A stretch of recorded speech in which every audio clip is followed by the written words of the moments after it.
Gusto ko sa kay Ate, kuya, gusto kong kape. Lahat ng gusto ko. Mika! Mika, halika rito, mag-gift ka! Bilihan mo pambayad po. Halika, samahan ka namin. Sige, samahan namin ikaw. Sakay ka na kaya ako Uy, ako nga lang, napapagalitan ka ng nanay ni Mika. Ang bigat naman kasi kasama ng ulo eh. Tara, laro muna tayo, Mika. Mamaya na yan. Mamaya na yan. Laro muna Tagal tayo. naman ng tubig. Nanay, tatay, gusto kong tatapay. Ate, kuya, gusto kong kape. Mika, Lahat halika ng nga gusto ulit ko dito! ay- Nasaan na ba yung tubig? Yung tubig! Ito po na, hindi pa po nalalagyan. Halika nga rito! Nalagyan na natin. Mupo ka nga rito. Ikaw, kapag inuutosan ka, sumunod ka ha. Hindi nakikipaglaro ka kaagad. Gusto ko lang po. Sorry nga pala kanina. Patawarin mo yung nanay. Sa nanay mo kasi. Ayaw umuwi na nga kayo sa mga magulang nyo. Apo, alakan na. At kayo Mila, Po, nanay. umili ka nga ng shampoo. Opo, nanay.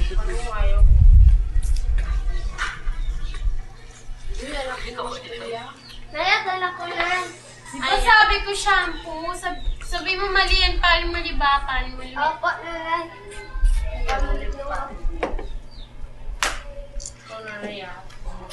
Naya, dala ko na. Kaya matumupo ka na dito. Opo. Mare, pwede makinuot. Tay, Bakit? sinasabihin po ako. Ano yun? Huwag po ka magagalit Ah, sige.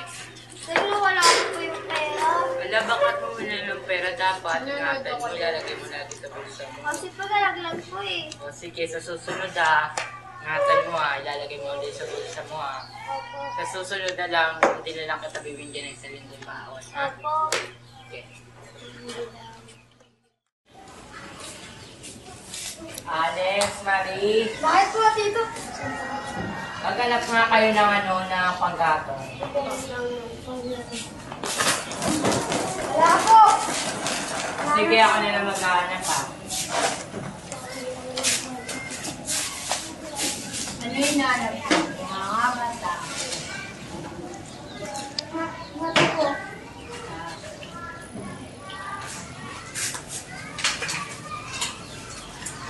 O, ba't si tito niya nakahanap ng pagdato? Baka nakahanap. Wala dyan.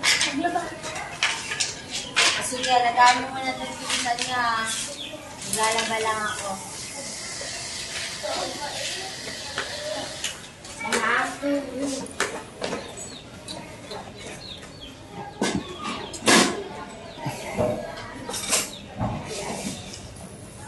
Sino nag-aaway sa'yo? Ay, ba't ginaway ito? Naglalaro lang po kami.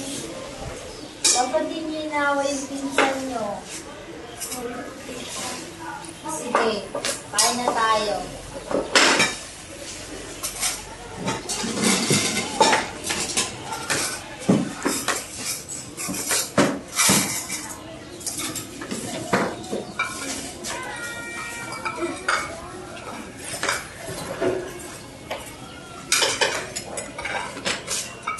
Salamat.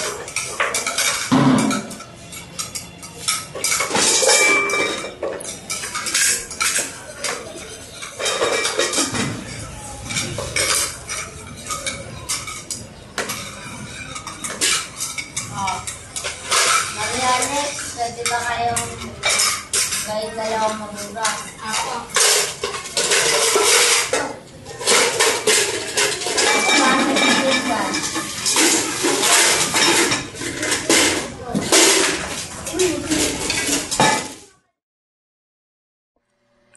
Pangarap namin sa aming pamilya at komunidad. Ako bilang bata, may karapatang mamuhay bilang marangal at mabuting individual sa loob ng isang masaya at puno ng pag-asang pamilya. Kaya sana hindi na ako gulpiin ng magulang ko. Sana hindi na ako paluin ng kahoy. Sana hindi na ako murahin ng magulang ko. Sana hindi na ako pingutin at pahulurin sa munggo. Sana hindi na ako sampalin at kurutin sa singit. Sana huwag na akong tawagin tanga. Sana hindi na ako paluin ng sinturon at hanger. Sana hindi na ako saktan ng magulang ko kahit sa kaunting pagkakamali. Sana hindi na ako palayasin ng magulang ko. Sana maintindihan ng magulang ko ang gusto kong sabihin. Sana mahalin ako ng magulang ko. Sana bigyan na lang ako ng disiplina at hindi palo. Sana kausapin na lamang ako at ipaliwanag ng maayos ang aking pagkakamali sa halip na gamitan ng pisikal na pagdidisiplina.